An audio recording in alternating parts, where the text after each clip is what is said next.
Hello. How are you?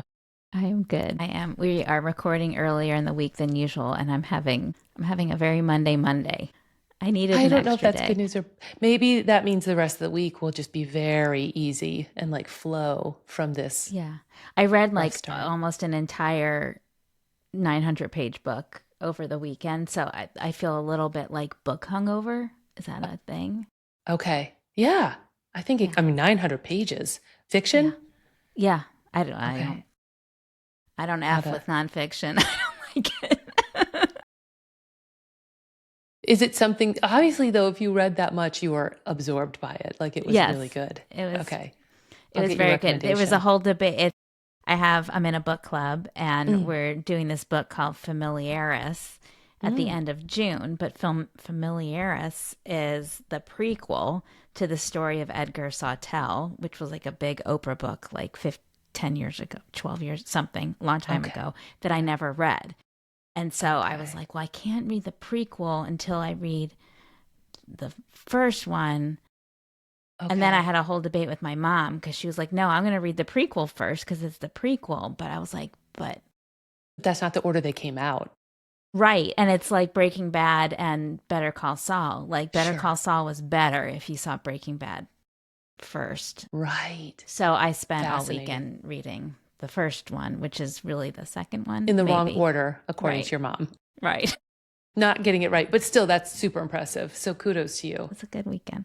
Yeah, nice. So, okay. So we were going to talk about one thing, and then I was in a capabilities presentation earlier today and got asked a question that kind of floored me.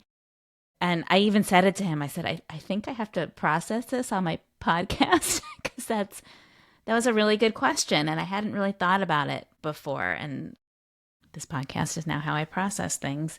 Beautiful.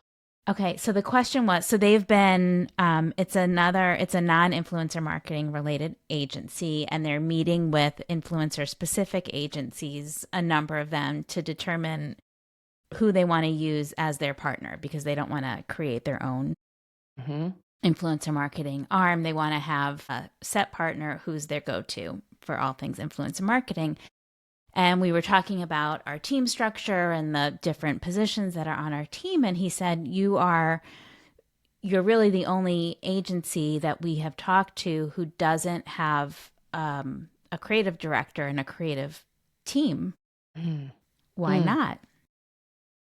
And I had never had this question before. Yeah, yeah. So And you're in a meeting, you're kind of on the spot, yeah, like why not?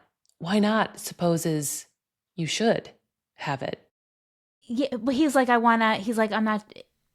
He was great about it. He Like was he was neutral. like, do you think it's something that's needed? So for the benefit of stepping outside of insider baseball, when you hear that, do you have a creative team? Do you have a creative director? Can you explain for all of us? I don't have an agency background myself.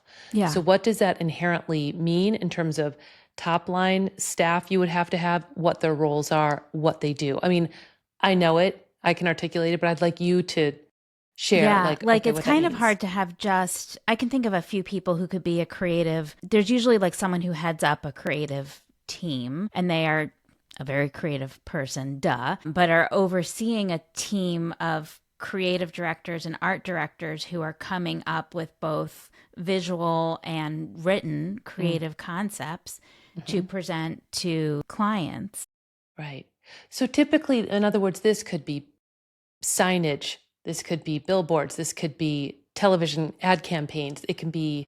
Yeah, but it can be just concepts. Mm. So I'm trying to get your thought process when he like so said how it this. would work, how well my thought process was like, well, that's very expensive and I'm a small self-funded Mm, agency mm, and that would be a huge expenditure for us. And we're kind of on top of trends and what's going on with the platforms, and we certainly come up with I didn't say all, some of this is brilliant stuff I came up with after. This is a mashup of what I should have said and what I did say. right. And we come up with ideas. I mean, am sending ideas to my clients all the time based on stuff that I'm seeing. Right. And what you know about them, Right. marrying what you're But seeing in real time. if I were to bring in a creative person, it would have to be someone who's super in the loop on all things social, just spending a ton of time online. This is going to be a six-figure salary, like probably close to $200,000 a year for someone decent, who is just seeing everything that's going on, completely up to speed on all of our clients. And their task is to come up with big creative ideas for us to be pitching to our clients. And then our clients would presumably say, yes, I love these ideas. And then we would take these ideas and recruit influencers against them and then activate the influencers to generate content that fit under the umbrella of those big ideas. That's kind of how I envision it working within an influencer marketing. And you paint a very rosy picture. I mean, that sounds awesome. It sounds like, right? That Sure. would be super fun. But what is the likelihood then downstream that that actually gets you more business, that your client, that it make, that there's, because as described right there, it's a cost center. It's a huge cost center. I Right. don't think that that is something that a small independent agency can swing. It I wouldn't think it's become a something, profit center. It yeah, couldn't, yeah. yeah. I think that's something that a holding company owned influencer marketing agency could do. That's something that an influencer marketing that's gotten in a bunch of PE or VC money Mm-hmm. and Mm-hmm. wants to look showy and, be going to Cannes and doing all of that. Like, Okay.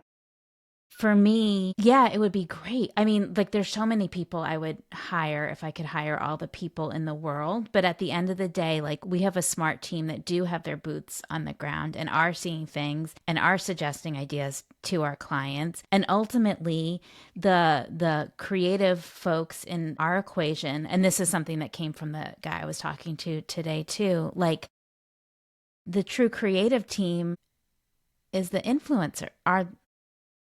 The influencers are our creative team. Well, that would be my next question. So there's the logistics of it and the sexiness of it. This makes us look like some kind of echelon of agency, maybe, Mm-hmm. which let's put a pin in that. I want to go back and visit if that's even the right model for us as influencer marketing specialists to be getting into. I think there's some blurry lines there. And maybe that's where I'm going next is, does it help you do your job better as an agency, an influencer marketing agency, to have that business unit? Because it's a bit to some degree, but Yeah, it's a cost it could center. help us win more business. One, because it's flashy, and two, because I think part of that person's job would be inserting that creativity into RFP responses and in new business calls and all of that. So it almost becomes like a sales and marketing expenditure. Hmm. But this also is kind of related to something else. So if influencer marketing agencies are just one agency in a whole suite of marketing agencies. So you have the influencer marketing agency, you have a creative agency, you have a media buying agency, you have a digital agency, you have a PR agency. There's all these people. Some of those are going to, the creative agents, like the creative ad agency, certainly has a giant creative team. In an ideal world, we're all working together really closely, and I don't need my own creative director because I'm talking all the time to that creative ad agency, and they're saying, here's this big concept we're working on. How can you contribute to that with influencer? Like, I don't, Yes, there like, should I'm be going to come feedback up with some loops. fresh ideas too, but I don't necessarily need to have a $200,000 employee who's coming up with their own extra ones that just live in that silo of influencer marketing. Like, in an ideal advertising marketing infrastructure, the agencies are working together and can feed off of each other. We shouldn't be competing against each other as to who could come up with the biggest, greatest idea. Right. And I still go back to, even before we get there, having that six-figure salaried creative brilliance on your team. You mentioned a couple of places where it could help. Those are also still cost centers. RFPs are insanely expensive, and Yeah. maybe this is why other agencies are spending mid six figures on just the proposaling part, not even the. So Does it get you more business, or does it just make you look better? And these are fundamental questions for us as small, high touch agency owners. Is that a deficit on our end, or I don't think so. I mean, I think you're clarifying how it should work in a perfect world and how we can embed into that ecosystem of agencies to deliver a lot of insights back and forth. So I do think it's incumbent upon us as the agents on the influencer side to use whatever happens in an influencer campaign or activation or strategy to fuel the other areas of their marketing. We've been literally trying to get people to recognize that for 15 years, that it's not a Right. add-on. Start with Right. influencer and it will fuel everything else that you do. And then I feel like there's a little bit of a distraction in that creative, I don't know what I want to call it, momentum around the big ideas. Like, does that then kind of overshadow what you're trying to do with an influencer campaign in some regard? It becomes the Cannes Lion entry instead Right. of something that people pay attention to and buy or Well, and because of. influencer marketing is really interesting because we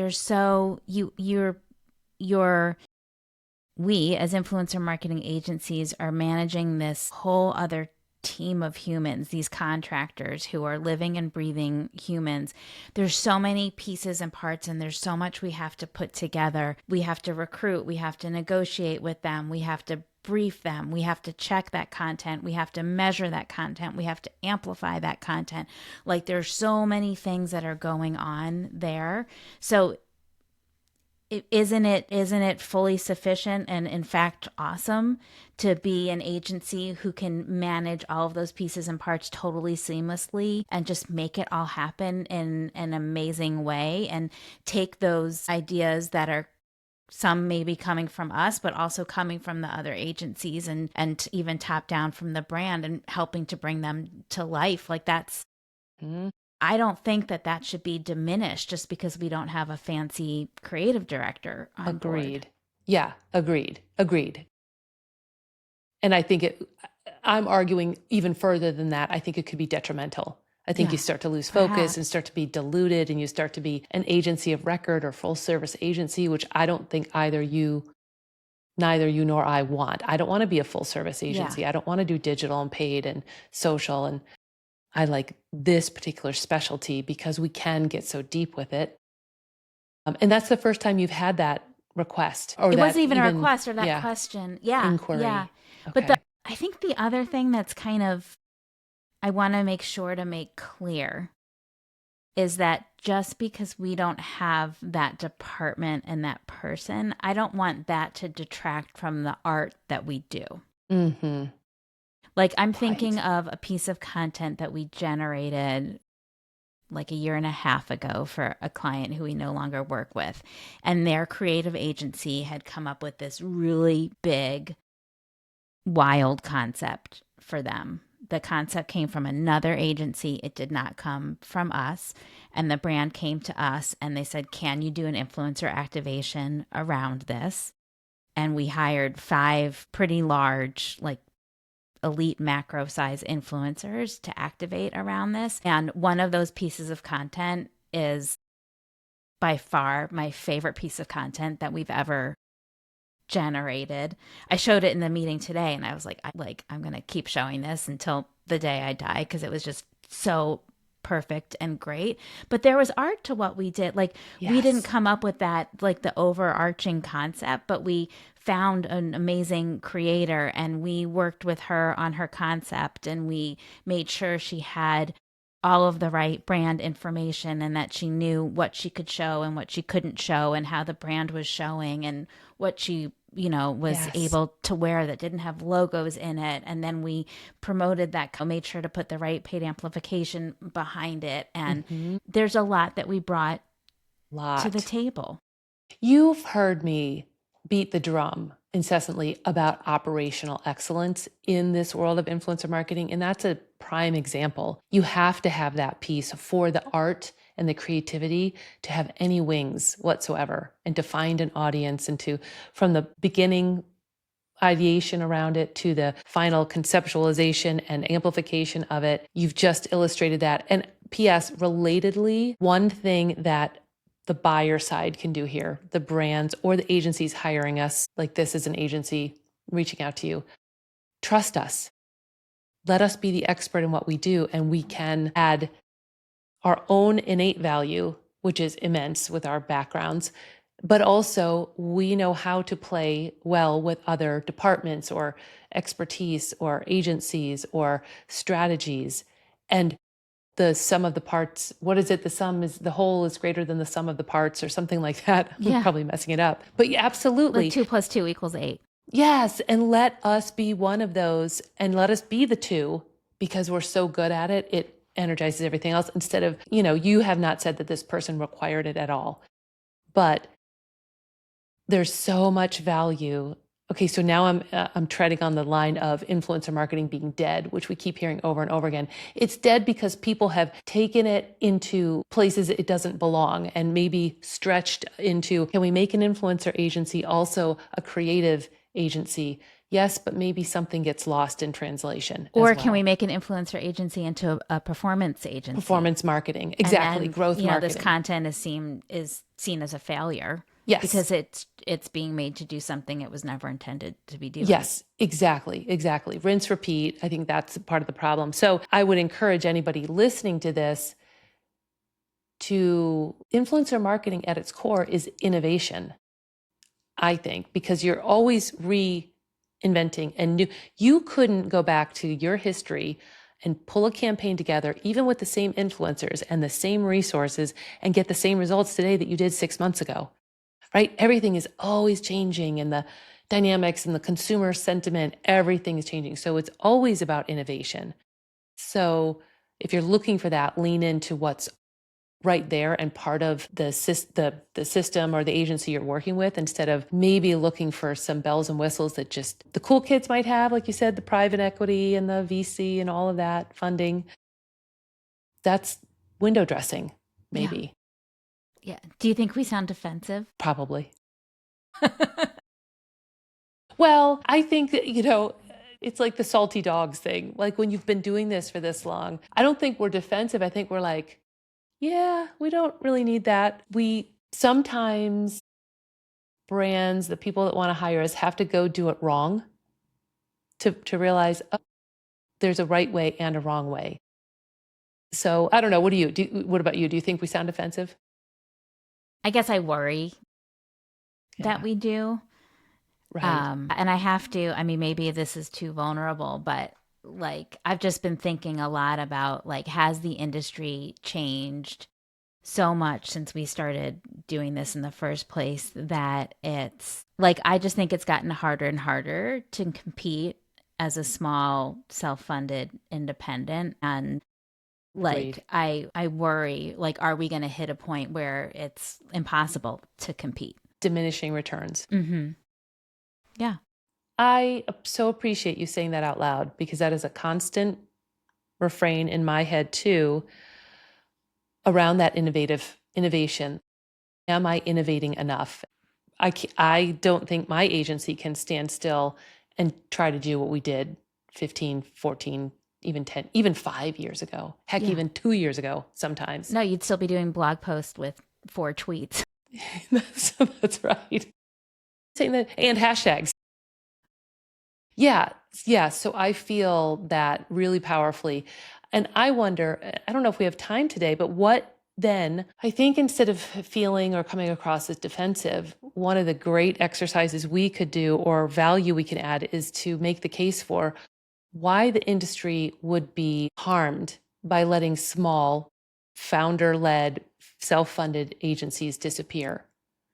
Why?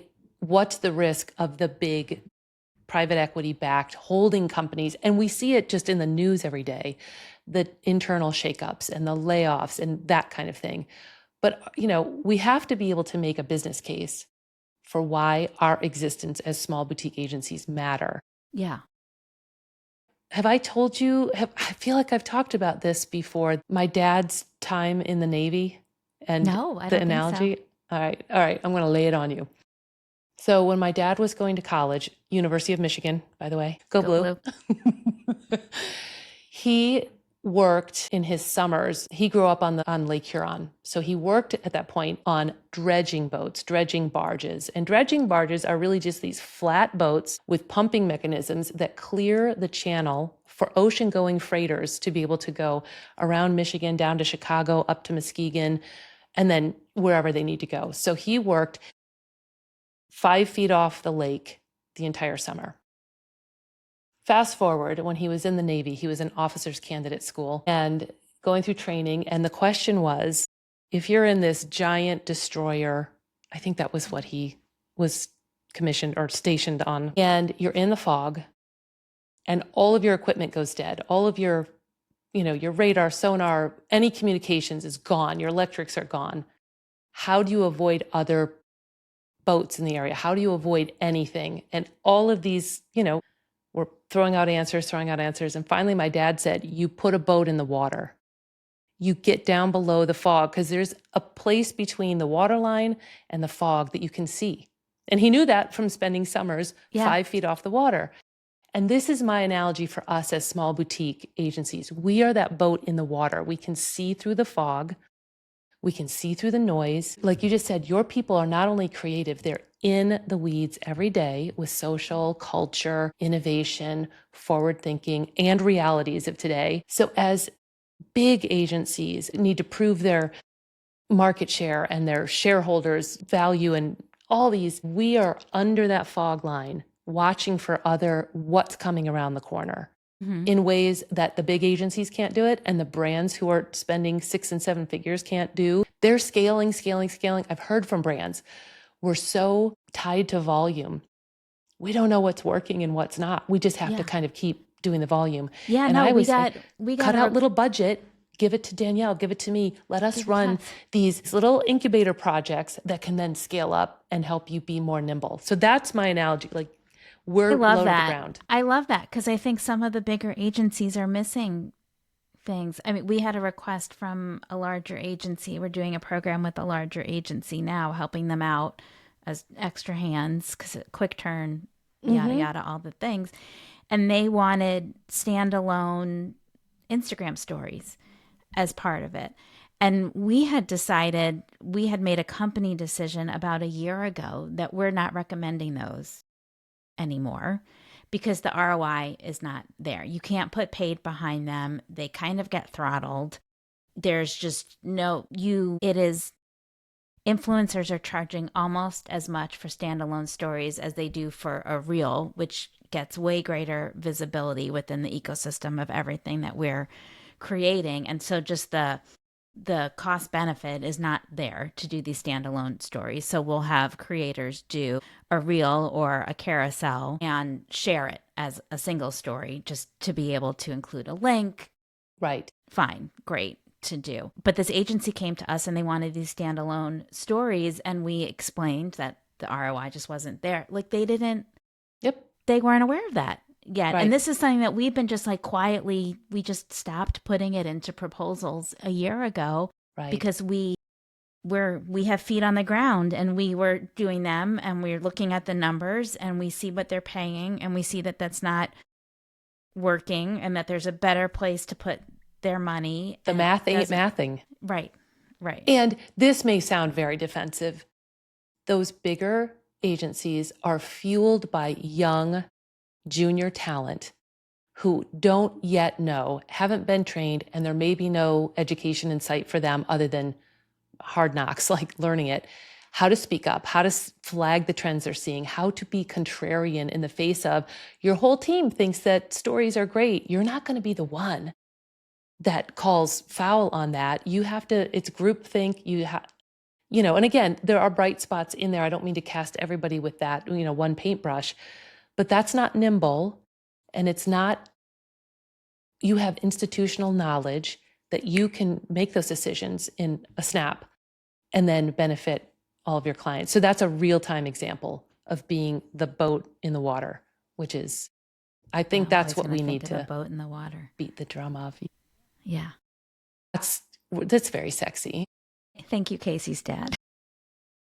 Yeah, I'll call him up. He'll be like, what? What do you, I love his Navy stories, but that one especially, I'm like, ooh, that's a business story right there.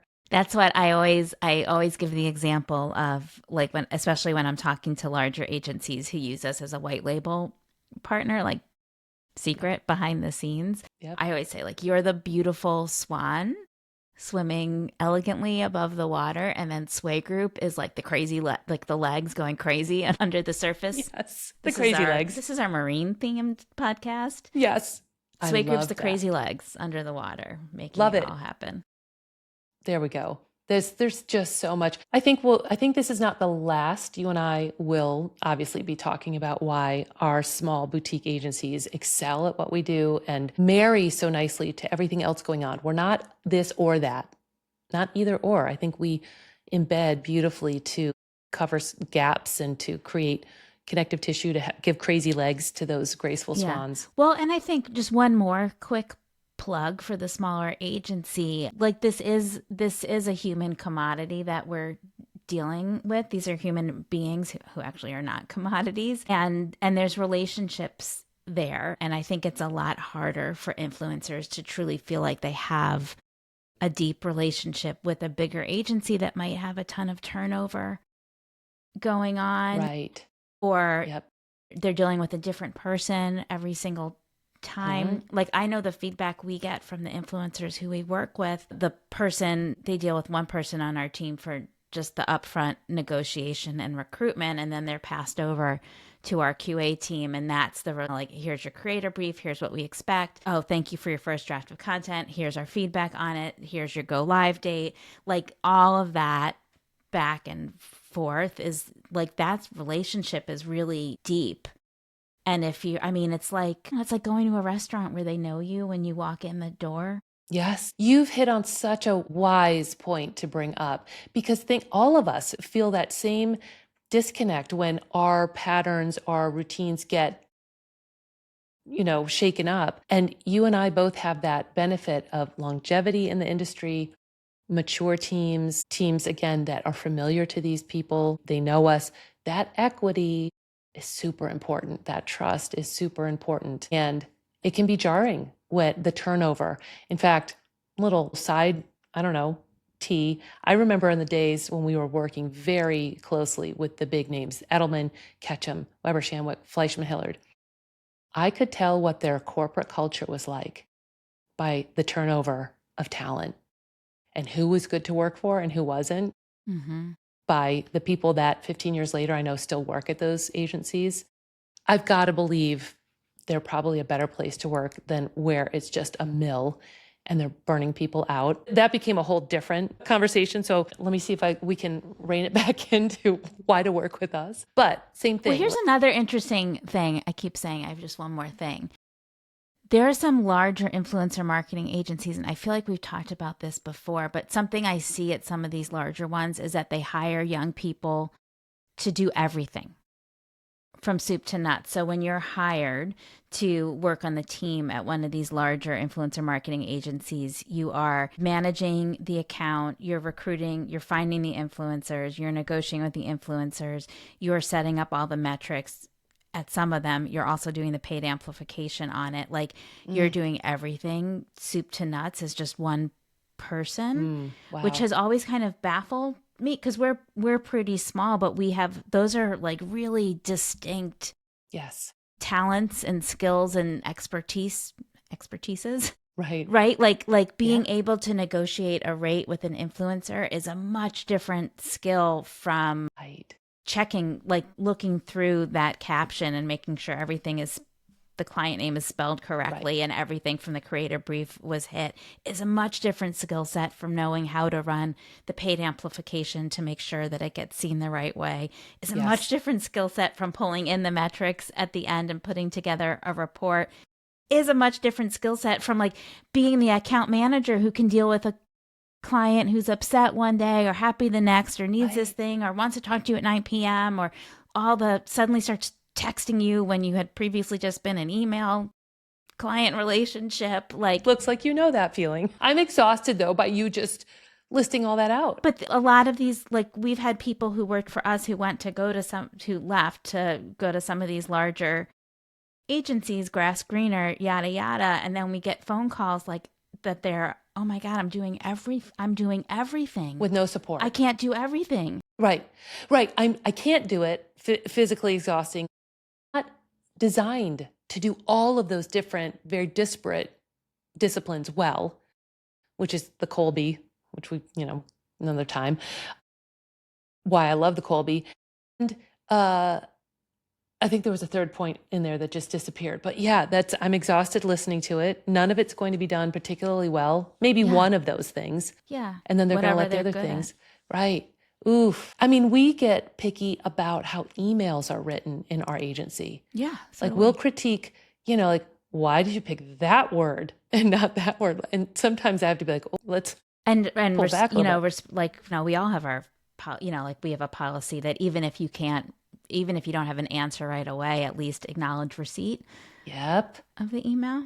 Absolutely. Yeah. Transparency. Yeah. Okay. So let's cap it off. I got myself in a little imbroglio on LinkedIn as per usual, because somebody was talking about, like, I think Sarah Adam, who's great from Wix, who like lays it all bare. She was talking about her recent experience of learning how AI is handling all touch points of an influencer campaign, and that she was torn, right? She was like, I'm not sure I like it. I saw that and I had a pissy comment to leave. Did you leave it or you didn't? No. But every single LinkedIn post I see about everything being handled by AI, I have the same response, which is just because you can doesn't mean you should. Right. Well, I've referenced this, I think, before about the human element. We had a very tragic situation happen where we were working globally in Australia, which has its own set of challenges, and with moms. And in the middle of a campaign, we're fully in it. One of our influencers' husbands died. So first of all, I shudder to think at AI handling that, because that's what this person is saying, that would all be handled.